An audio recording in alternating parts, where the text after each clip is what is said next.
Today's guests have one of the best fly fishing podcasts in Canada, and they have actually interviewed many of the same guests we've had on this podcast over the years. And today you're going to hear some of their favorite stories around the podcast and their favorite trips, so you have another great resource to prepare for your next big adventure this year.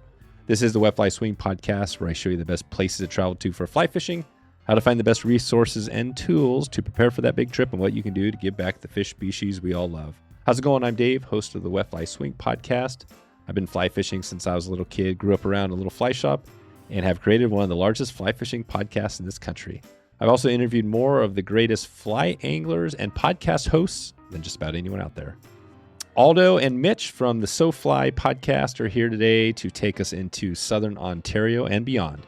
You're going to find out what they have planned for the upcoming year on the podcast, which trout event you should be thinking about here today. We're going to talk about that and why northern pike should be on your radar, and we're going to get into that today, northern pike and some of the great species on Ontario.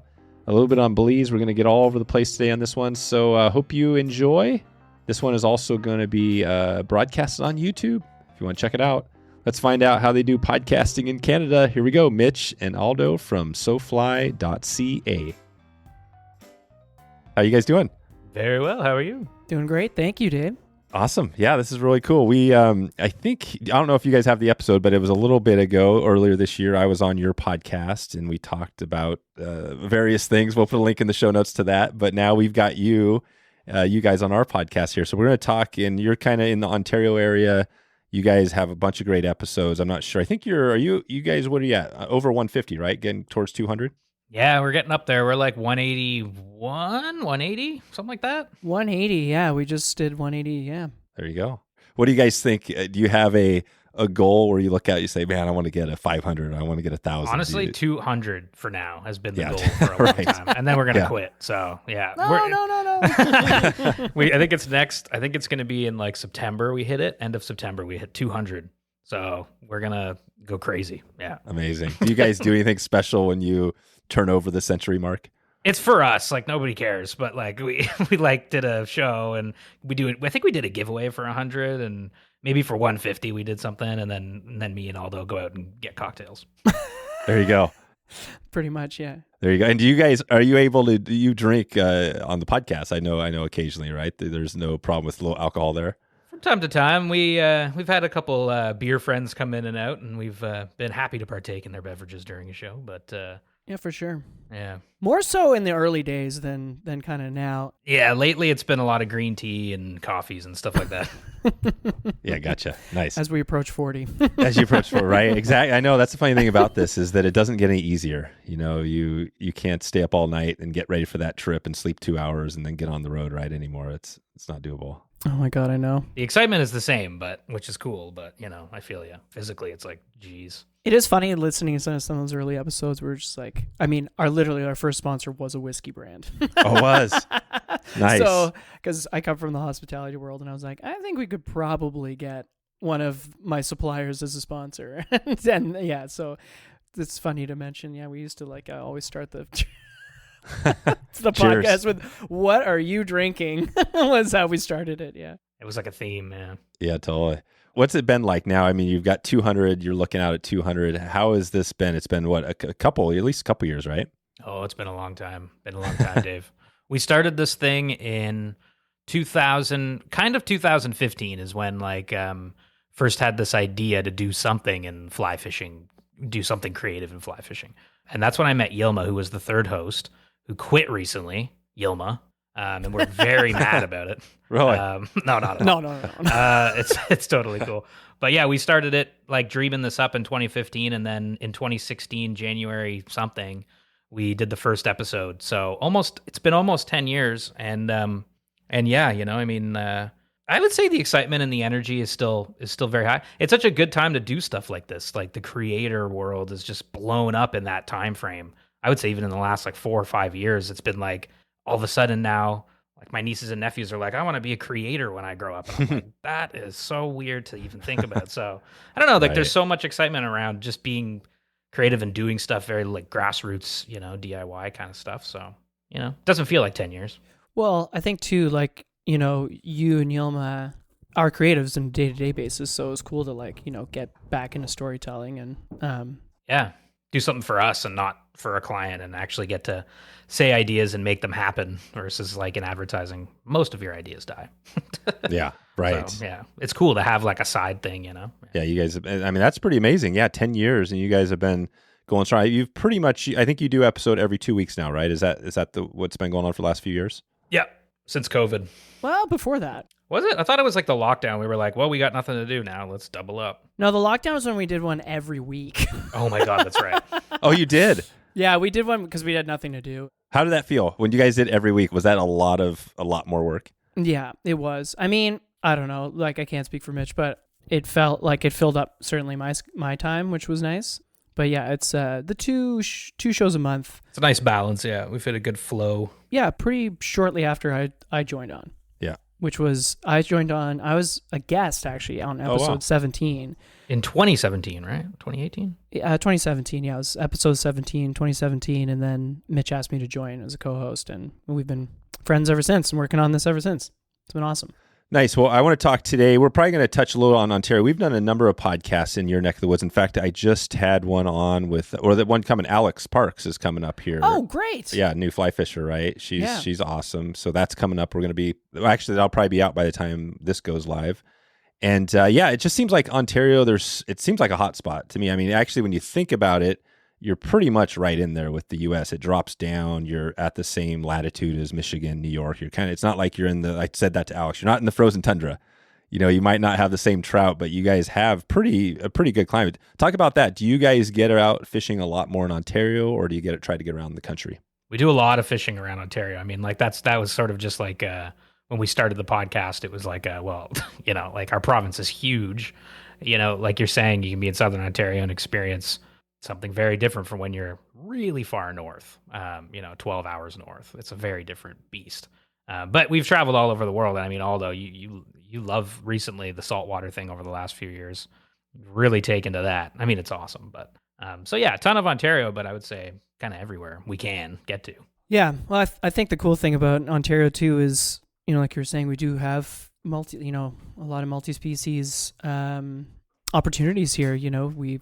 We mentioned already, we grew up in Ottawa fishing for smallies and fly fishing for smallies and pike. And then we're, it seemed like this fall our shows started to gravitate towards like musky talk.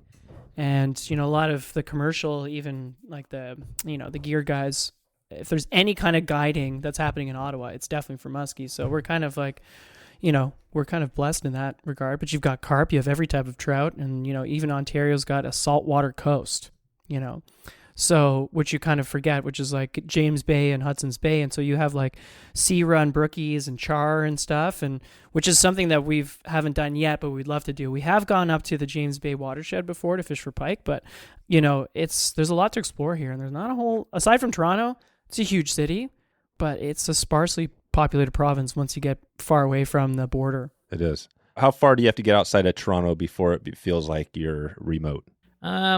Maybe, I mean, depending on the direction. If you're heading north, like maybe like 4 hours. Oh, 4 hours. Okay. Yeah. That's where you start to get into like the wilderness. You hit like North Bay, and then everything north of North Bay is like, there's one person and he eats beaver all the time. You know what I mean? And moose. And can you drive? Is there a cutoff or can you drive north all the way? You could drive north about 10 hours to Hearst, Ontario, and then it starts veering west and it takes you out towards the Thunder Bay direction, which is like a crazy drive. Towards Manitoba. Yeah, very long drive.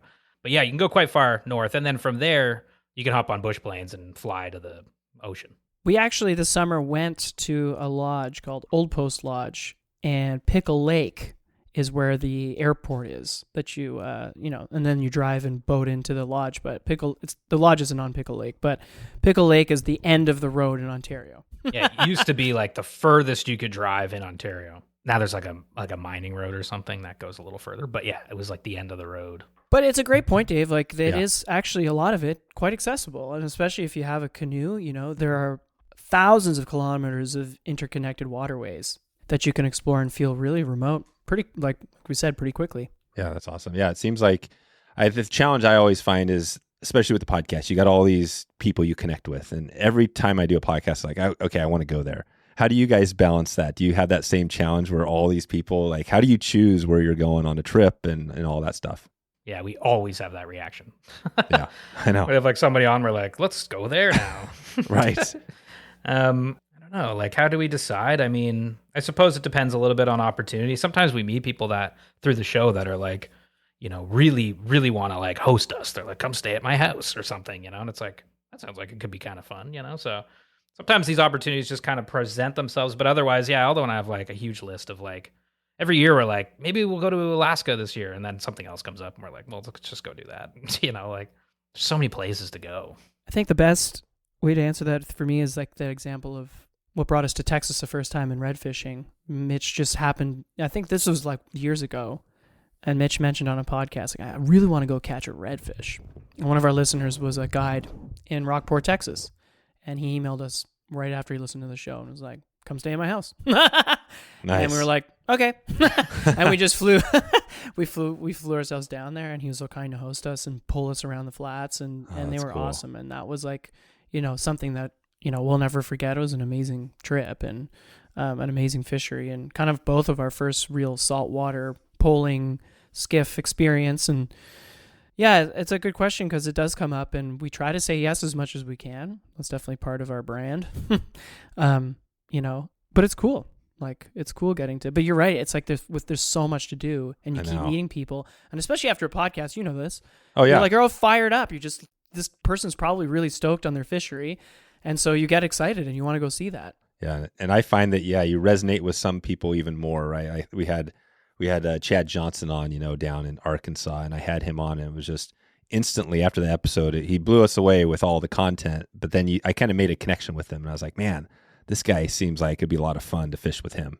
You know, and that sort of stuff, right? Yeah. Some people you kind of just click with, you know, or they have like a similar style, like of fishing that you're into. And yeah, I mean, there's just so many, and that's the coolest thing about this podcast too, is we've met so many awesome, I mean, we say it all the time, like we've met so many cool people, like that guy, Matt, the Texas Redfish Guide, like he ended up being like one of the nicest guys like I've ever met, you know, like, and we still talk to him on Instagram and stuff, like. Right. What's his guide operation, or his name? He's recently stopped guiding. He moved the family to Dallas, but he spent a life guiding. You know, I think he actually might be younger than I am. I'm 38, and I think he's more closer to Mitchie's age, and or somewhere in between, like 35-ish. But Matt was cool because he used to split his time from Ennis, Montana, trout guiding, and then spend the rest of his time down in Rockport, and then he did full-time Texas after leaving Montana. And then I think he got a really great opportunity in Dallas. So he got out the game, but he was great. And he took us, you know, he used to host trips in the Bahamas. We got to go to Andros with him. It was, nice. Yeah, that was like a really great, although we've met a lot of people, we're not trying to rank the people that we met. Yeah, Matt's number That's a really good example of like one of those things that really worked out. Like, yeah, randomly connected through the podcast. You know, we had a really great feeling and about, you know, spending some time with this person, and then it turned up being a really good friend. Yeah, I find that's what I love about the podcast. It's one of the things I think you guys probably do too. It's like the connections, you know, that connection you make with the listeners and everybody and the guests, right? I mean, there's nothing, even YouTube. I mean, that's probably be a good question for you guys. Like, you're on YouTube, you're doing a lot of podcast content there, and on the non, you know, Apple Podcasts, that sort of stuff. Do you find that you're getting more engagement? Do you hear from the YouTube crowd more than you do from people maybe listening on audio only? Or can you even tell? I don't know. I can't really tell, but like, I feel like a lot more people are watching our YouTube because it's just like, why wouldn't I watch with video? So yeah, probably people are migrating more to just the video portion of it. Yeah. Did you guys ever do it with audio only? Oh yeah, a long time. Yeah. So when you did it audio only versus what do you find is the biggest difference of doing it? Do you find must be a little more challenging doing video because, you know, people are looking at you. You can't be sitting there naked or anything like that, right? You gotta. We still will, but it just gets flagged or not. Right. I think it's maybe it's. I mean, the biggest thing honestly is just like the boring stuff. Like sometimes guests are like, I don't even have a computer. You know, it's like, right. I can't do video. Like, you know, you never know what kind of tech they're gonna have. But yeah, we worked through it, and we've kind of figured it out and gotten into a good flow. And everybody's becoming more savvy with that stuff. So yeah, I think with the advent of apps like this, Riverside or Zencaster, it's become easier. Certainly, I still when we started, we had access to a studio at CBC at the old CBC network. CBC is the public broadcaster here. If anybody doesn't know that's listening, and we did actually most of our audio only interviews in person. That's when the show was like super hyper, mainly Ontario guests. So like Ontario guides, biologists, authors, anglers, but they would come. It was actually kind of cool. Like we hosted them downtown at the studio, and they'd walk in and they'd be like, it made us look a lot legit. Bigger than we were, right. Because it's like, so legit. There's like a soundboard and oh yeah. I remember seeing Rick Mercer in there one time, who's like a Canadian like broadcast legend. He was like walking around. I'm like, what? This is crazy. I kind of miss doing that though. I do. I 100% miss doing that. It was cool doing it in studio, but obviously this platform, I mean, we can reach anybody everywhere. It's just amazing. Yeah, that's why it's better. I mean, I think the in-person is the best if you could do that. But, this opens it up. Yeah, that's so I'm not, you said Rick, was it Mercer? Yeah. Yeah, I'm not familiar with him, but who have you guys had some other big name guests? I think of somebody, we've got one big name person coming up who's not even in the fly fishing space really that's coming on our show. But have you guys had any big name people you look back and like, oh, man, that was amazing. We had that person. We need to get, I know you've had Henry Winkler on. Yeah. You need to hook us up with him. Just send us his number. We'll call him. Exactly. I'll give you. I talk to him every day. The funny thing is about that, I was interviewing. Oh God, who was it? I'm trying to think now. It was one of our Steelhead episodes we did recently, and the guest basically was like, started talking. He's like, oh yeah, I know Tiger Woods and Mark O'Mara. I was like, what? Wait. So you know Tiger Woods? He's like, oh yeah, I fly fish with Tiger Woods, many times. What? Yeah, so this guy that I had on, and I'm totally doing a brain fart here because I can't think of his name, but he was like he's best friends with Mark O'Mara, who was was an amazing pro golfer, right? And so Mark O'Mara is good friends with Tiger Woods, yeah. And so Mark would always bring Tiger on all these trips. So he talked about some of these steelhead trips where he was fishing with Tiger. Anyways, so at the end I was like, hey, I would love to have Mark O'Mara on. So Mark's coming on the show. Oh, amazing. Next month, which is cool because I'm not a master golfer, but I do golf. So it's kind of cool to have like a guy who's won actual tournaments, right? Dude, 100%, man. That's so cool. There was like a glimmer of hope, again, years ago, like early days, that Liam Neeson almost came on the show. Oh, yeah, there you go. Yeah, we did get a rejection from him. The agent said, let me check. And a couple days later said he is politely declining. And I was like, that's pretty cool too. It's like a whole segment of the show. It was like kind of almost happening, and then it didn't happen, but that would have been really cool. This God. Yeah, what was Liam? What was his? He's an actor, obviously. What's the movie he was in? Do you guys? I mean, he was Qui-Gon Jinn in Star Wars. Oh yeah, Star Wars. Yeah, totally. Taken. So many things. Schindler's List. But he apparently fly fishes. He fly fishes too, so we were like, perfect. Oh, that would have been awesome. But yeah, it'd be sick to have a name like, I'd love to get it'd be so cool to talk to like a Jimmy Kimmel or like like any of these guys would be awesome. Or Batman would be cool, I know he's a big fly angler. I like that idea of like getting a very famous person, like David Beckham fly fishes. Beckham. Emma Watson. Get one of these people on. You don't talk about anything but the fishing. You almost like make it seem like you don't know they're a famous actor. Well, that's kind of the so when I had Henry, and I had another one that was I was really stoked, was the founder of Patagonia. Yeah, Yvon Chouinard, yeah. Right. That was challenging. I was actually that was more challenging than Henry, but with Henry it was kind of like, okay, I'm going to definitely talk fly fishing, but I mixed in some on his career because, I mean, how can you not? How can you not? He's a legend. The guy was like, I received 500,000 fan mail letters every week. And he told the story. I was like, what? That's wild. 500,000 letters per week. Crazy. That's so crazy, man. So anyways, but let's go back to you guys. So tell me this, talking about mail, have you guys ever received hate mail after a podcast episode? Like, has anybody ever called you up and basically just been like, you guys suck? I think we've had a couple where people are like, you swear too much. And, fair enough. We dialed that back a little bit. That was the early days. But Went hand in hand with the drinking, I guess. Right. Yeah, that's all slowed down. So like, if you're gonna listen to the show and you don't like swearing, just start at like 120. You know. Right. So you guys don't swear at all anymore?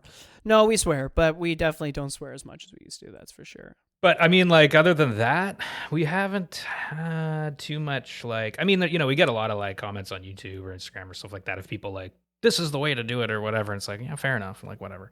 But yeah, nobody like this is the way to actually podcast, or what are they telling you? Well, you know, like the internet's, you know, rife with trolls. Like, but we, you know, we don't really get that. We don't get trolled super hard. You know, Yeah. with some of our, you know, friends in the fly fishing space that are very active online. Sometimes it's quite incredible what people say to people. maybe that's a bad thing. You know, maybe we need more hate. Like, 'cause it's like maybe nobody's listening. Right. Nobody cares. You know. Like, Well, I know people are listening. I mean, the thing is, like at YouTube, I mean, you guys are getting plenty of engagement there. I mean, and YouTube is known as kind of where the trolls live, right? I mean, I haven't really been on YouTube that much, so I don't see it, but you hear that, like YouTube's a place where you can get trolled pretty big. Yeah, every once in a while we'll get one offhand comment, but nothing crazy. You know, we do get some actually constructive criticism from time to time, and those people like take the time to email you. So that's like, I'm cool with that. Like, if you want to actually spend the time to email us and be like, you know what, I listen to you guys all the time. This episode was a bit of a miss, and here's why. I think I'm all here for that. yeah, for sure. It's the random person that's like, you guys suck. It's like, okay, thanks. Right. Yeah. Thank you. Yeah. That's good. No, I always feel like it's good to have that, right? You should, if you're getting some of those, even the bad reviews and stuff like that, it means you've kind of made it. You know, you want some of that, right? That's a good thing. Yeah. What is it as you look out? So you guys are looking out, like you said, up to 200. Are you planning your whole year? Do you go episode by episode? How are you kind of finding your people? What's that look like? I think we do, you know, it kind of ebbs and flows. I'm not sure what it's like for you, Dave, but, you know, there are definitely quarters or months where we do a better job in terms of like planning ahead.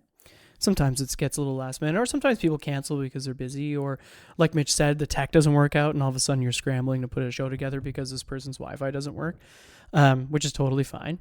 But yeah, it's a lot of outreach. We definitely lean on our network too of like sponsors and fly shops and guides and people we know to get guests as well. And we want to be conscious of still, despite being more of a, I don't know if you could call us a global show, but something like that, you know, an international show in terms of the guests we get. We try to want to still rep Ontario as much as we can and get people from Ontario and tell Ontario's story too, you know. But we kind of like do it based on our interests for that year too. Like at the start of every year, we like get together and we kind of map out any goals or dreams we have, you know, or what we're into that. And I think like this year, like we saw like in the fall, we did a lot of musky stuff. And that's just because we were really into musky this fall and like learning more about getting into that world. So yeah, I think it's just like the cool thing about this is we kind of tailor it to what we're into. And then, you know, obviously try to think about what other people would like to, but like, yeah, it kind of goes with like how we grow as anglers. It's interesting in that way, like going back to the first episode, it's like just cool to like plot out like how we've changed and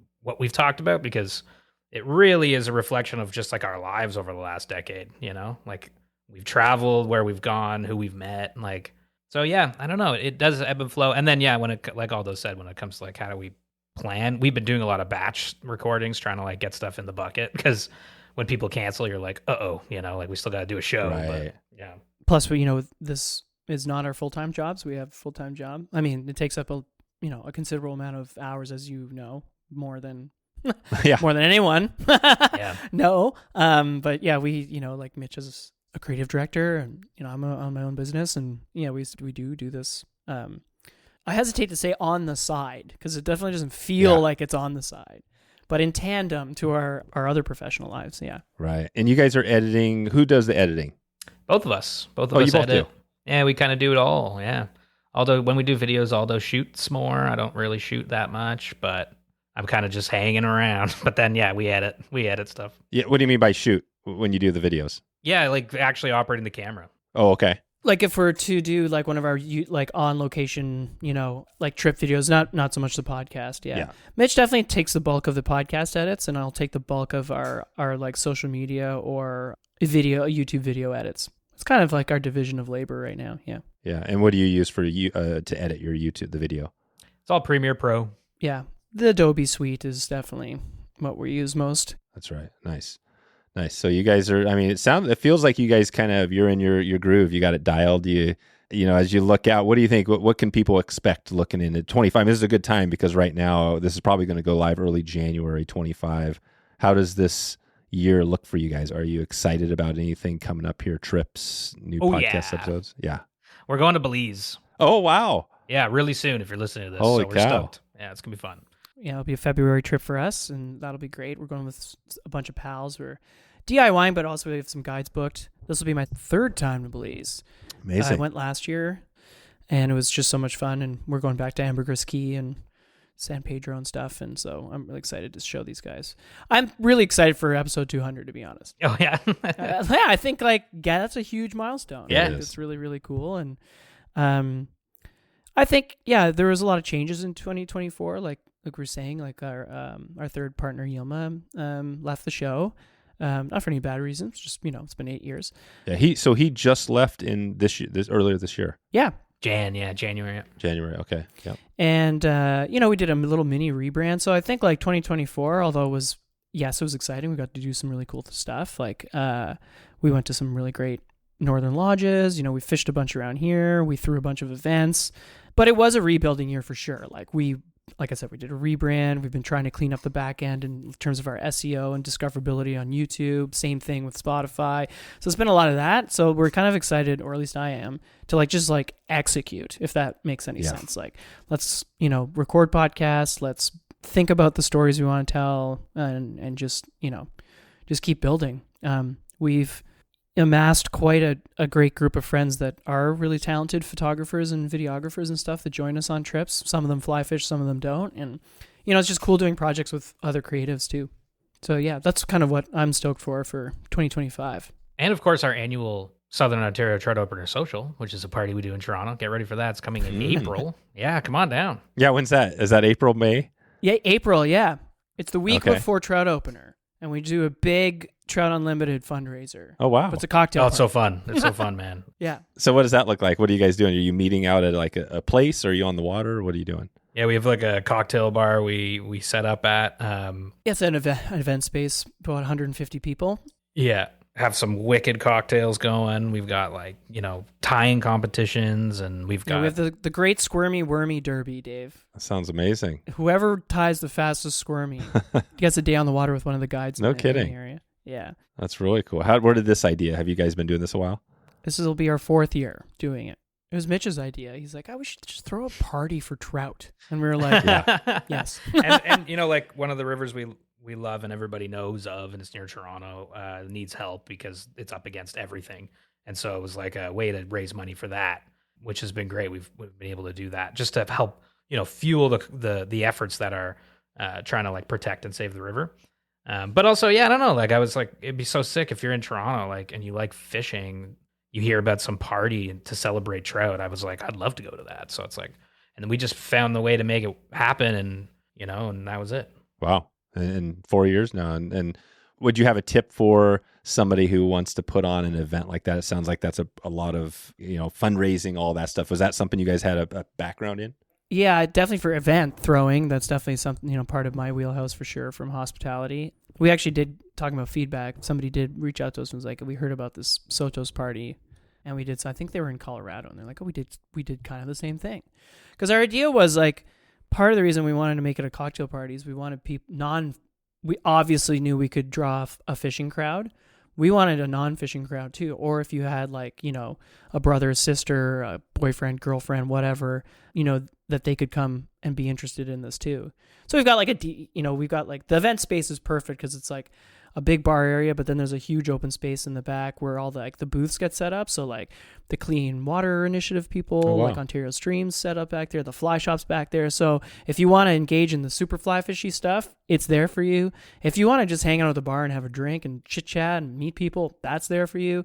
And so, my advice would just be try to, if there's a way to make it. I think, I never went to one, but I watched the Fly Lords fly shop tour stuff, and sometimes they have those happy hours, and it looks like that's what's happening at these fly shops too.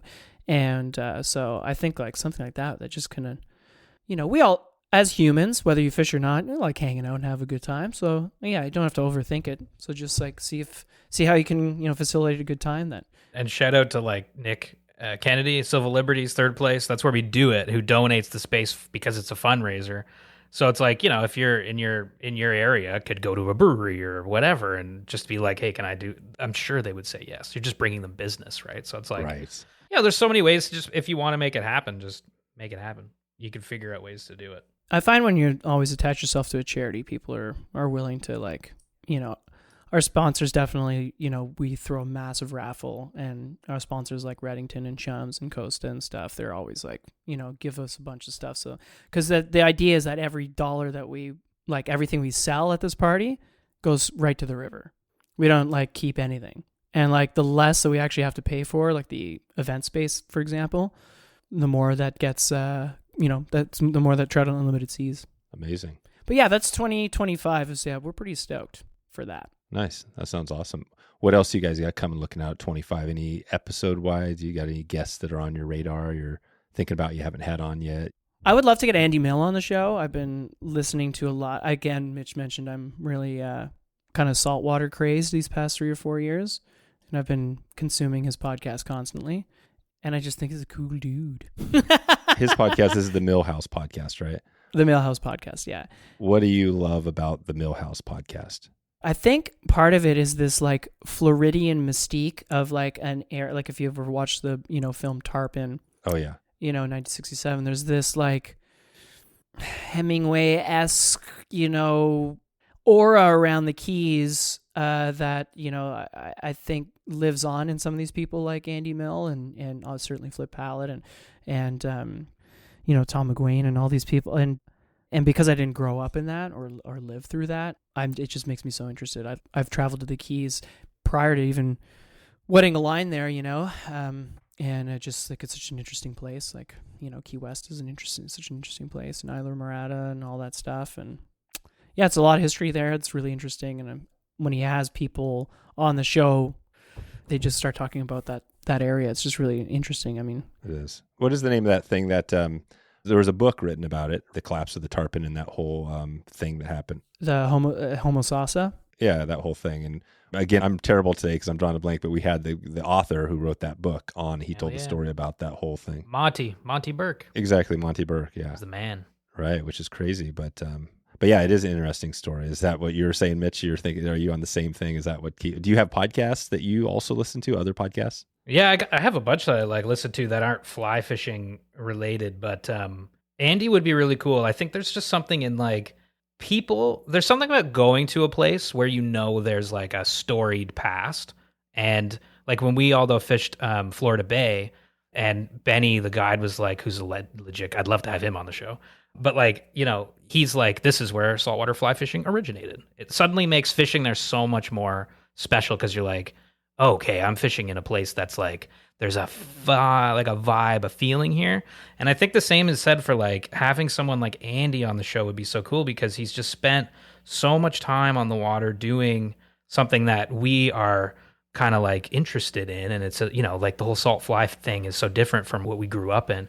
So I think talking to people like that is so special and unique, but there's also this weird pressure with it because you're like, damn, am I getting everything I want out of this interview? Am I asking the right questions? So it's like, I love doing those shows. They can also be really nerve wracking, but I'd love to have Andy Mill on, and I think that'd be super cool. Especially when you have to pack it into an hour, it's tough, Yeah. There's also like, although we've been talking about stripers for a long time, striped bass, and I think that we got to figure out stripers this year coming up. Yeah. Yeah, you guys aren't far. You got killer striper fishing, right? Yep. And it's like, that's been on the list since I started fishing, fly fishing when I was like 13. I read that book, On the Run. I'd love to have that guy on the show, but he won't get back to us. But if you're listening, please.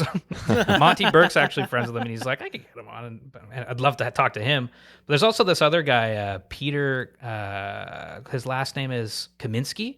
Okay. He wrote a book recently, and he also wrote a book about striped bass that I'm reading right now, which is the coolest title. It's called The Moon Pulled Up an Acre of Bass, which I'm like, what a great name for a book about stripers.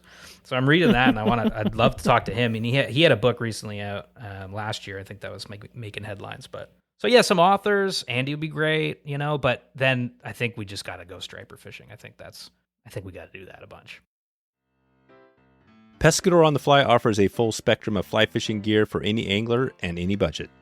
By bringing high-performance rods directly to the angler, they eliminate the middleman markup, saving you money without sacrificing quality. The top-tier El Rey series is designed for serious anglers, with the El Rey G6 being the most packable, high-performance rod on the market. Anglers who fish the G6 can't believe it's a 6-section rod. It performs like a 4-section, but with the ultimate portability. Whether you're fishing local streams or embarking on your next big adventure, the G6 delivers precision and power wherever you go. With their direct-to-angler model, you get premium gear at a fraction of the price you'd pay elsewhere. Never fly without your G6. Discover the El Rey series and more at pescadoronthefly.com.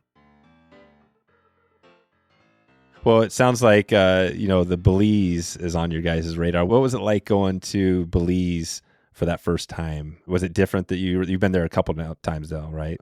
Talk about that for somebody who hasn't really done the saltwater thing. Why would they want to do that when they love freshwater and trout and all that stuff? For sure. I think, we have a lot, we've had people on the show like Mario from Taco Fly and Eland, Stribling, comedians on the fly. They always go down to, they go down there a lot, obviously. And I was just like, why? I wonder what the draw is. So I, found myself there, and the accessibility is amazing. Like, in terms of a DIY perspective, there are some fantastic lodges and guides on the island. And, so you fly into Belize. So, you fly into Belize City, which is on the mainland. You take a small commuter plane out to, various places in Belize. But we're talking specifically about Ambergris Caye, which is the town is called San Pedro. And it actually has, bordering Mexico. Right. And there's a channel, which our guide took us through, which is barely wider than the boat that we were in. And, one side of the mangroves is Belize, the other side's Mexico, and you're not far from Xcalac, which, of course, is allegedly the permit capital of the world. And, or at Right. least they say it is. And then, but I just thought the accessibility was really interesting. I mean, being a traveling angler is not a budget-friendly thing, even when you're doing it in a budget-friendly way. All of a sudden you're flipping out all your gear. You don't have saltwater lines.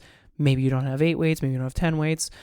But the cool thing about Belize, at least, is if you wanted to, you could do it pretty much on the cheap. Like I went with a bunch of the guys from the fly shop here. And, the first 3 nights we just stayed in a hostel, and I think our room was like $80 a night. No kidding. And amazing. We say this all the time on our show too. We are very lucky in Toronto in that, like, there are direct flights to everywhere. And so it makes it really maybe skewed in terms of affordability. So I think my plane ticket was $400 Canadian. Oh, wow. That's amazing. That's Yeah. like $250 US dollars. Wow. Yeah, exactly. So, and then, the commuter plane was like 180 American. So Crazy. you're well under $700 Canadian anyway. And then we were like $80 a night at the hostel. We ended up going to we had an Airbnb as well, but like you could stay at the hostel the whole time.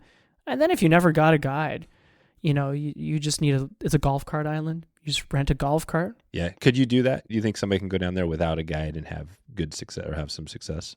I think you could definitely run into bonefish for sure. Permit's a different deal. Maybe permits a different deal. Still accessible from the beach. Like you don't need, the second largest barrier reef in the world is in Belize.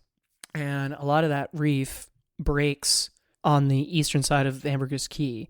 And so what happens is you get this amazing beachside flat that runs almost the whole length of the island. And depending on the tide, you can catch per permit on the beach, essentially.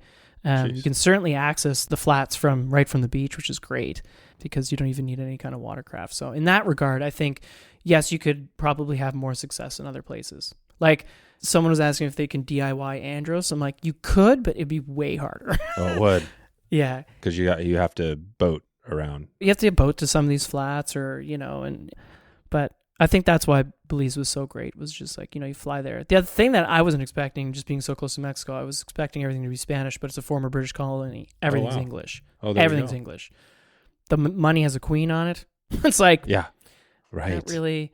Everyone's speaking English, but they also kind of speak Spanish, but they also kind of speak like, this kind of like hybrid of all three of those languages. It's like really interesting. God, that's so cool. It's an adventure, right? Like, yeah. Yeah, has that been the place where you guys have traveled? Is that kind of top on the kind of adventure list for you, or do you have other places you've been to that are Or do you have any crazy stories from any of your travels that you guys have been on? Or I'm sure you've had a few on the podcast. That's always a tough question, right? Come up with a story on the spot, but anything come to your mind? Oh man, I don't know. My favorite place has been, I haven't been to Belize yet. Aldo's gone. So I'm bringing you, man. But it's gonna be sick. I can't wait. But you know, Montana was awesome. Florida was great. I loved fish in Texas, obviously. But my favorite trip so far still is one of our first trips, which was Northern Ontario on the Ottawa Pescat River, which is a river that flows out of like the James Bay kind of region. And it was just such a unique trip because I'd always wanted to go really far north in Ontario. And then when we got to do it, I realized how hardcore it actually is up there. Like, it really is like tundra-y up there, and you go far enough and you start seeing polar bears type of thing. So it's like, wow, okay. So, that was awesome. And obviously we're catching so many big fish, walleye and pike. And our guide was this indigenous fellow who was super cool. And he had great stories. My favorite story from that trip was probably, so Yilma, the third host, was really scared of bears. And one night and we're in the middle of nowhere, right? Like, it's a 2-hour float plane from Hearst, which is a 10-hour drive north of Toronto. And then, we're there for like over a week and I think 10 days or something in this little cabin with, and you look at the woods, you look north, you're just like, wow, there's nothing, and then you just hit the ocean eventually. We saw the northern lights and stuff. Oh, wow. Really in the middle of nowhere. And Yilma's scared of bears, like so scared of bears.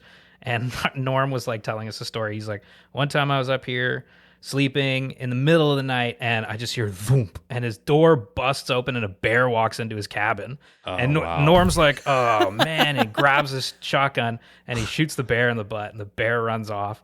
And Yilma's just like, I look at Yilma and he's just like so scared. He's just like frozen in fear. So this is the guy that was hosting you on the trip? Yeah, he was the guide. He would spend like his whole summer and a bit of fall up there and he wouldn't leave really. And people would just come, and there'd be weeks. It's him and his brother's land. Yeah, his brother was up there for a long time too. Unfortunately passed away like the year before, but he would just spend weeks up, and sometimes he'd be by himself for weeks, and he had really cool stories. I mean, all kinds of stuff, like mysterious sort of things that happened when he was by himself. But the bear thing, I was just like, man, this is so perfect. I'm like, he almost scared. And there was claw marks on the door. He almost like, oh my God. Wow. Yeah. I think that's such a good trip to pick because it was like kind of our first big adventure, and it ticked a lot of firsts. We've never been on a float plane before. Never been that far north in Ontario. Never seen tundra before. There were wolves at our camp pretty much every day. Oh my gosh. Not in a dangerous way. They just know that there's... You could just hear them or see them too? Oh, we saw them. They were just like on the other side of the river just waiting for us to like clean fish, essentially. Wow. God, that's and these pike we're catching were crazy. Moose, like it was just caribou. Are the caribou up there too? I think they have some caribou up there. I know that there's been at Esnagami Lake, which is sort of a similar. It's just a little south there, but yeah. It would be wood. There's two types of caribou. This would be woodland caribou, which are much more endangered, smaller, and they don't herd like the Arctic caribou do in the same way. So if you ever see a woodland caribou, you're very extraordinarily lucky human. Okay. Didn't even realize that. So there's multiple species of caribou. Yes, yeah. But if you do see it's possible that we could have saw one. We didn't. But if you do see one, it's like, consider yourself pretty lucky. Oh man, just seeing the wolves, I was like, this is so cool. And everything's bigger up there. Aside from the trees, everything's bigger up there. Oh yeah. Oh, the bulls are huge. The loons were huge. The eagles were huge. It was, I think and it just like solidified, like we were like, okay, this is, well, for me anyway. Sorry, I don't want to speak for you, Mitch. It was just like, I really fell in love with the land at that point. I was like really taken aback by Ontario's like natural beauty. Unbelievable. It's pretty cool. Yeah, you guys have a unique thing because of where, down the lower in the States, I mean, there's just so many people, right? It's hard to find those really remote places. I mean, I think our biggest wilderness area is like 2 million acres in Idaho, and that's 2 million. I mean, you guys probably have 2 million acres. I mean, I'm not sure, but it's gigantic, right? I mean, that's most of your province is wild area, right? Roadless, wild. To get north of, once you get north of like I said, North Bay, like you start really getting into like, it's just trees, like for forever. Still old growth, it's really cool. Yeah. Nice. Well, I was going to start to take it out of here. Obviously, these are always a challenge for me too, of the talking. How do you guys do that on yours? So when you've got a guest that's talking, do you have like a time where you're thinking, well, I'll start to cut it off, or do you just talk as long as you want to talk? We start cutting off the show like 45 minutes in because we have 5 questions we ask every guest at the end of the show, which really helps kind of round things out.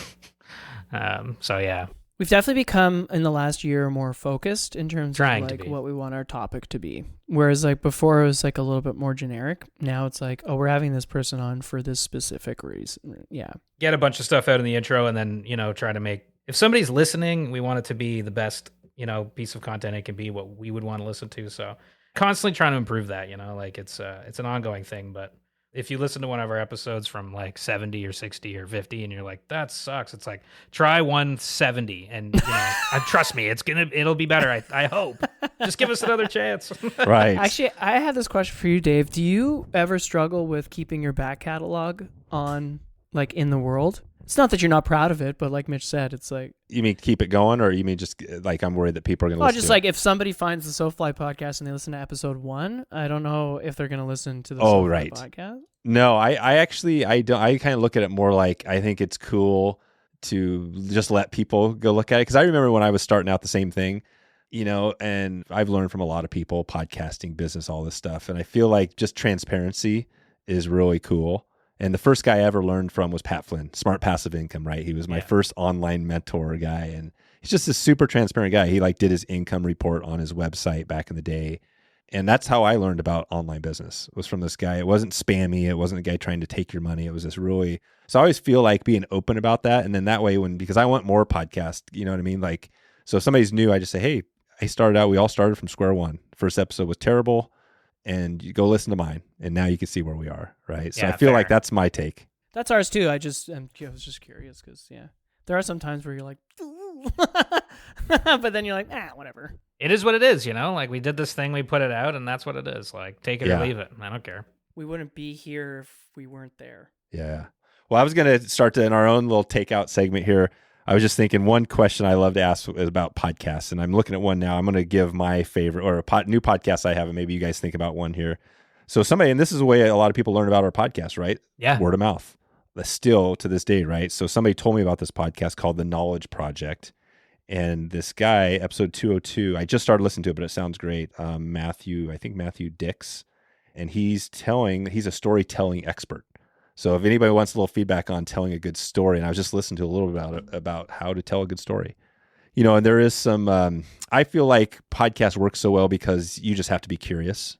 The story comes out in your curiosity. But when you guys are telling, well, first off, let's start with the podcast. So we'll talk storytellers. So do you guys have a podcast, another one you want to give a shout out to that you love listening to? Absolutely. My favorite podcast for a long time has been Design Matters with Debbie Millman. She's a great interviewer.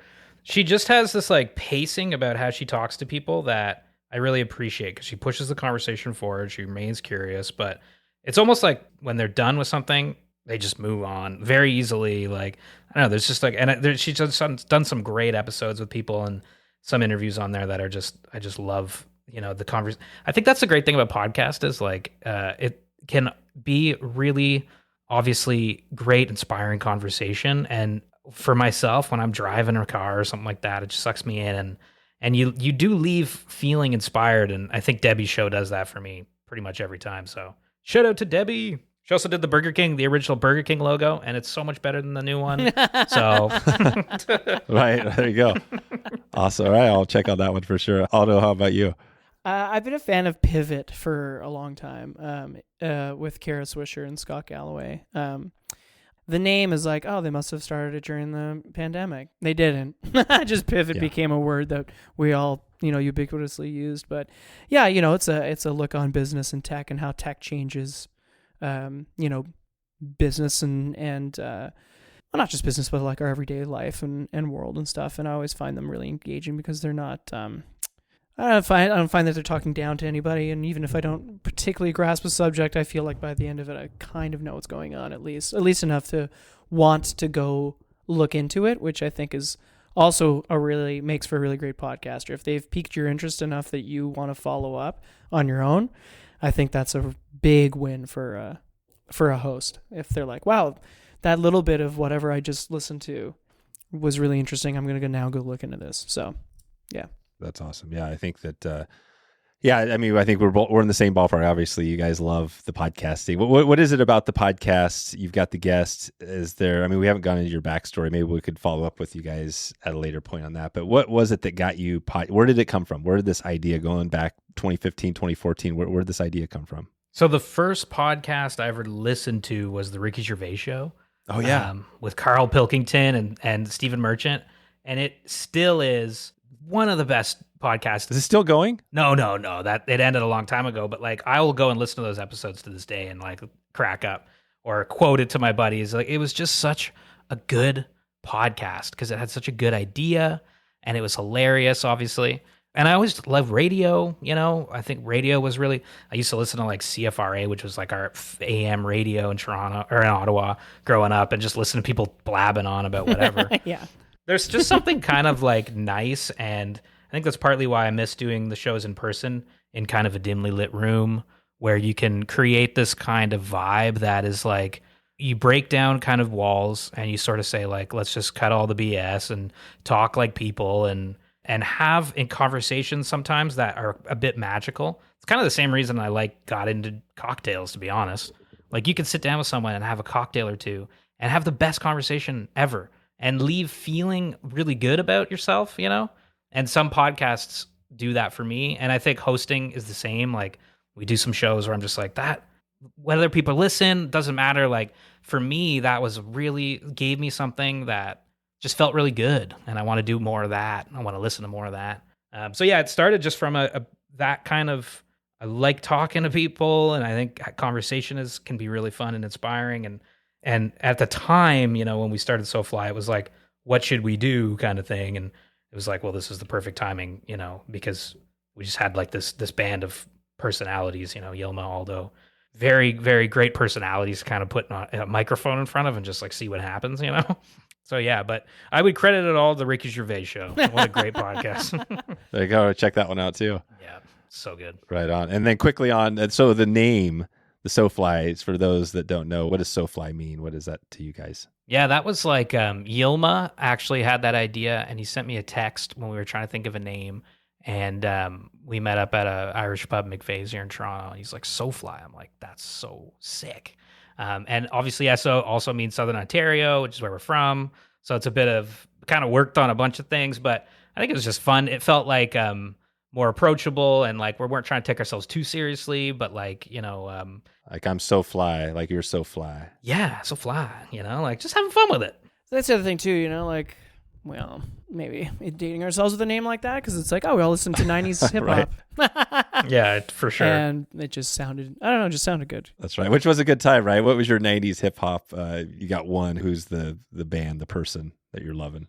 It's pretty nerdy, but MF Doom. Oh, MF yeah. Doom? Totally. Oh, wow. See, I don't even know. This is awesome. I don't even know MF Doom. Good. Yeah, pretty nerdy, music kid answer, but yeah, probably okay.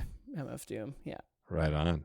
Okay, well, I'll take it out of here. We have our sponsor shout out, our travel. This is how I take it out of here. And today we were talking a lot about trips, so you guys get a front row seat to a little ad read, right? An ad read. So shout out first. I make these easy. FishHound Expeditions. So we've been doing these trips with FishHound for a while now. And the cool thing is actually this is kind of a double shout out because we're doing a trip with my family. We've got a new 4-wheel pop-up camper. So if you guys have seen these things, on the back of the pickup, the thing pops up 3 feet so you can sleep. Oh, sweet. King-size bed on top, right? That's awesome. So we're going to travel up from Oregon. We're going to be out there, I don't know, a week or two on the road, sleeping in the camper with the bugs. Oh, man, awesome. Yeah, so we just got this epic trip. So I want to give a shout out to FishHound because we're actually going up to Anchorage and then we're going to fish Alaska by road because a lot of people think of Alaska like you have to fly out. Yep. But actually, there's a lot of great water right off the road system. So we got about 6 people coming up to meet up with us, and we're going to fish with FishHound and the road system. And actually, the biggest Alaska trout I've ever caught was off at Willow Creek in the road system. So there's our shout out. That's our podcast ad read. First of all, you guys, what do you think? Is that a random enough for you on that podcast? Do you think that did justice to anything? I like that, yeah. No, it's great. I mean, like, I would Got me love to go stoked. to Alaska. Yeah, I have a pickup truck. I would love that thing. Definitely. Yeah. So the 4-wheel camera. So this is my shout out to them because this is unbelievable. At 1972, They were founded, right? So they've been around forever. You see a lot of people, a lot of companies with similar things, but this is how tough the thing is. I don't recommend this, by the way, but the way it works is you've got, when you're inside, it only takes like 2 minutes to pull down. You go inside, you pull a lever and it drops the whole thing down. And now you can like drive like a normal truck, right? Like you have a canopy on. And on the outside, but the thing is, it's got these 5 latches or 6. You got to latch all these on the outside, right? Because that keeps it latched down. So we're out coming back from a trip this about a month ago, driving down the highway, cruising, just, the family, we're all cruising. All of a sudden I'm like, oh, I left the top unlatched. Oh my God. Oh, no. And I was going like 65. And so I pulled over and I'm just expecting the thing to be torn up. Of course, yeah. Like there goes my investment, right? I get out and I'm like, oh, it looks like nothing's wrong. So I went inside. Oh, it looks pretty normal. Popped it down, latched it up and went in. And then later I actually interviewed the guy who works for 4-Wheel Camper. And I asked him the question, like, what would happen just hypothetically if somebody was to forget to latch their thing and the thing pops up? Is this damage that's going to be terrible? And he's like, not a big deal at all. People do it all the time. The engineering's so good on this thing that you could literally drive 75 miles an hour with the thing. They don't recommend it, obviously, but so it's like this badass camper that pretty much is kind of indestructible sort of thing. So that's my shout out to 4-Wheel Camper. We're loud because I love that. I love getting out with the family, but like my kids, they get eaten by bugs, so I need something that keeps us protected. And the other cool thing is you're on top of the pickup, so bears, whatever you're worried about, people, they're all down below you. You're kind of up in this little world. So anyways, that's kind of my take on it. So Aldo, I will say it's a badass thing because I've done the sleeping in the back of the camper and the pickup. But when you get to my age, which you guys, I got about 10 years on you. I'm getting close to 50. When you get to my age, the back starts to really love the softer materials. Mm-hmm. I'm not sure if you guys are quite there, but that's me. So anyways, there's our double shout out this week for the ads. So here's the random stuff for you guys. I want to take it away a couple random ones. So YouTube, I'm not on a lot. I find when I get on YouTube, sometimes in YouTube and these algorithms are so good, they just give you stuff that they know you need. And when you guys go down the rabbit hole on YouTube, Mitch, let's start with you. I don't know if you do, but where's the rabbit hole? What are you going down? What gets you sucked in? Like 10-hour like ambient videos. Really? Yeah, it's just like all of my For You videos are just like, right now it's just Christmas, like 10-hour like ambient Christmas jazz. But I constantly have that stuff on. So this is like these things with like on the screen, the video is actually like stars and little wavy stuff. Oh yeah, it's the best. And if you're not on the YouTube ambient train, like you're welcome because you can put on your TV. It's the best. But apart from that, I got into this like rabbit hole of like people, the whole camping thing, like people, camping out and like survival dudes and like this kind of thing. And I found a bunch of channels that I watched for a long time. I watched him for a while and I just found him in the For You page and he blew up. Camping with Steve. He just like camps behind like Home Depots and stuff. He calls it stealth camping. And it was like the best thing ever. Totally illegal, right? Totally illegal. Yeah, but he's like hiding. Yeah, doesn't he camp in like in a roundabout in like London at one point, like in a bush? Yeah, in a bush. So he's pretty much, I mean, we have those around our place too. We call them homeless people. Yes, exactly. It's basically that. It's the best thing ever. But he's like the nicest dude and like he's like, camping should be equitable. Everyone should camp. I'm like, heck yeah, brother, so he was great. And then it got into like, by the end of it, it was like people like, basically wrestling grizzly bears and like with GoPros on their heads, like, the craziest like outdoor stuff, or building like snow shelters like that were like 20 feet tall. It was like, and I'm just like laying there like heaters on me, like, but YouTube's great for that kind of stuff, finding like the weirdest people doing stuff. And it's pretty entertaining. It is. All right. Aldo, how about you? What's your rabbit hole? It's not too different. It starts with like backcountry canoe camping. Again, like much to Mitch's like nod to Mitch here, like these videos that these people put together are sometimes like upwards of 4 hours long. And because I canoe camp, maybe I like them, but they're just like, it's pretty mundane. Like if you've ever been on a canoe trip, it's amazing. It's restorative. It's like, very zen. Right. But it's pretty mundane, you're like paddling in the lake and then you walk with the canoe a bit and then you just set up camp, a tent, you're cooking dinner. But some people are, more entertaining than others and some are a little more introspective than others. But yeah, kind of start there. I love Jim Baird is really funny. If you ever hear of Jim Baird, he also does fly fish from time to time. Amazing. On his But he does the craziest stuff. Like one time he just walked across Baffin Island with his dog. He just went to the Arctic Circle and he was like, we're just going to walk for 20 days. And he did it. And you're like, what? Him and his brother won alone. Like he's not just a regular guy. Like he has obviously an extensive wilderness experience. So, but it is funny how he just thinks this stuff up and he does them. What I love about Jim is, at least in the beginning, he wasn't sponsored or anything. So he's just out there in like, rubber boots and like stuff you buy at Walmart. Yep, just going for it. And it's like, and I thought that was really cool about him because it was like accessible. So then that starts the rabbit hole. And then recently I've been watching this series called The World's Most Dangerous Highways. Oh, yeah. And they just, I don't know how, I'm like, first of all, I would love to be the camera operator for these. They just like send a pretty, like, not a serious, like, well, I mean, it's a serious endeavor, but like, it's just, they send this like, probably like this one camera dude and a producer, and they're like, just like following the most random people in their cars in like the Andes mountains while they go and like buy rice. And it takes them like 3 days to go buy rice because they have to drive these insane roads and they're just there with them. just hanging out. So then that just kind of, and then, so now I'm like world's most dangerous or like insane highways, trains and boats. That's kind of my, that's it. My rabbit hole right now is just all that. And you're like, these places exist. The camping ones where people don't say anything and it's just like nature noises, man, that stuff is the best. You can just like fall asleep to that. It's so good. I do fall asleep to that. Yeah. They're like, paddle strokes and you're like, oh man, that's so awesome.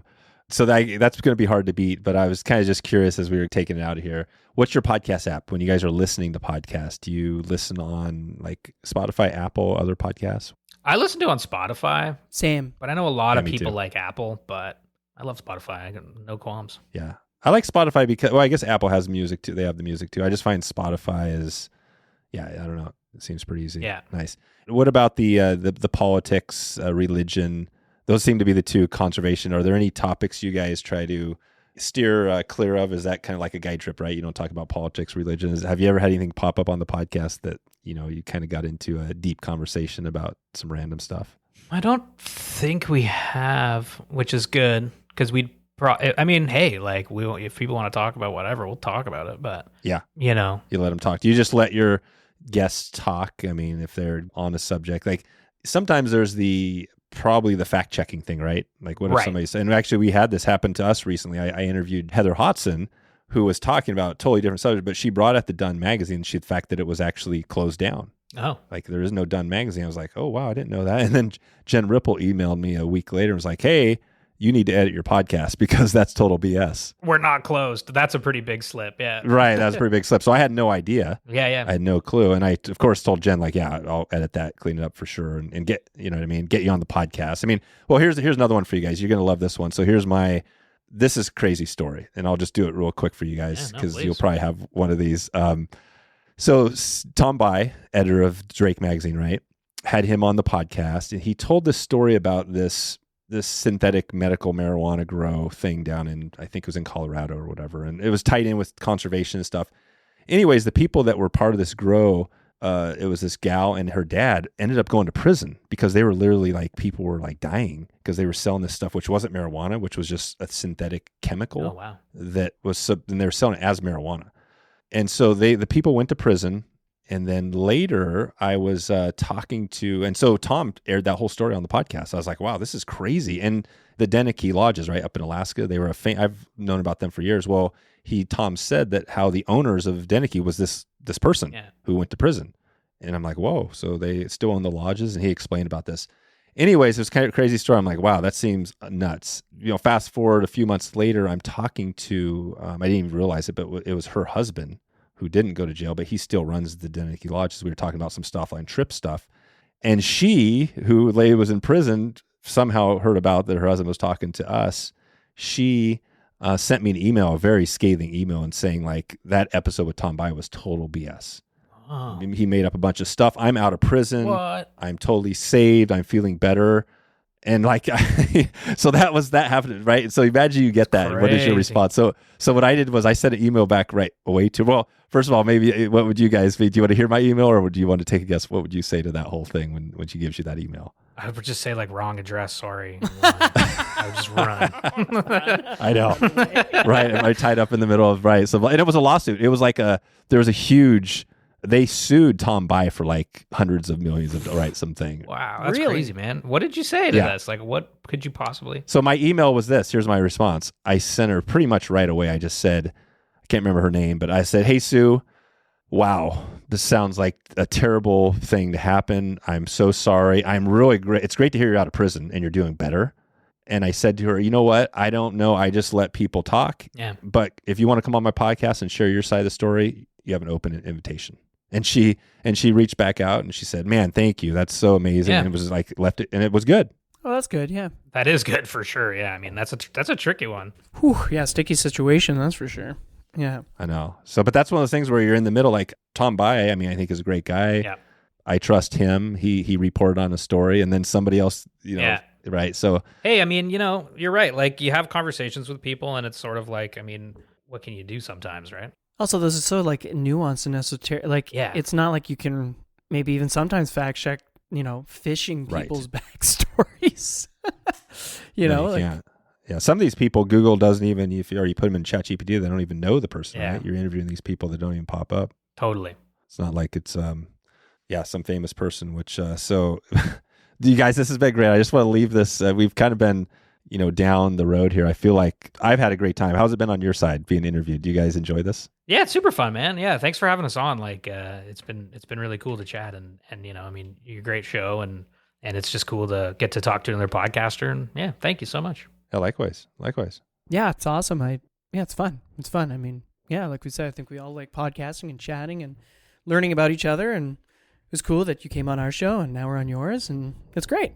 I love it. All right. Well, we'll send everybody out to the SoFly podcast, and obviously you're out there everywhere. We'll put links in the show notes, and yeah, we'll definitely be in touch. And maybe down the line we can partner up on something. Maybe one of these trips. Maybe when I get to Ontario, I'll check in with you guys. That'd be sick, dude, for sure. 100%. Yeah. Yeah. Come fish pike. Pike, smallmouth. So you got one out of Ontario. I know you've got everything: Atlantic salmon, brook trout. Yep.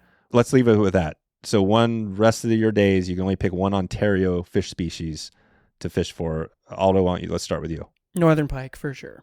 I'd probably say the same, but I kind of want to say walleye just because I like them so much. Oh, wow. Yeah, but they're like definitely not as fun to fish for as pike. But I'm gonna say walleye. All right. Right on. All right, guys. Well, we'll leave it there. Thanks again for all your time, and we'll be in touch with you. And excited to see that next episode. We'll talk to you soon. Thanks, man. Thank you so much. All right, quick call to action for you today. If you haven't already, subscribe to the SoFly podcast. You can do that right now. You know how. Just go to your app and just click that plus button. I'm not sure where you're listening right now, but if it's on Apple, that's the easiest way there. And if you get a chance, I would love to hear. You can actually go there and listen to the episode that I was on with those guys on their show. If you want to listen to a little bit more on what we talked about there and keep this going. And they got a ton of other great episodes on the SoFly podcast. All right, before we get out here today, I just want to remind you that the Steelhead School is going right now. If you want to check in on this trip, you can send me an email, dave@wetflyswing.com. Heading over, we talked about Brian today on the podcast, Brian Niska, the Skeena Space School. If you want to get in on it, now's the time, now's the chance, give it a go. All right, I'm out of here. I hope you have a great afternoon. Hope you have a wonderful evening, or if it's morning time, if you're just getting up, maybe you're just listening to this the first thing in the morning. If it is morning, I hope you have a great day out there, and hope you enjoy. Have a nice breakfast, and we'll talk to you soon. See you then. Thanks for listening to the Wet Fly Swing Fly Fishing Show. For notes and links from this episode, visit wetflyswing.com.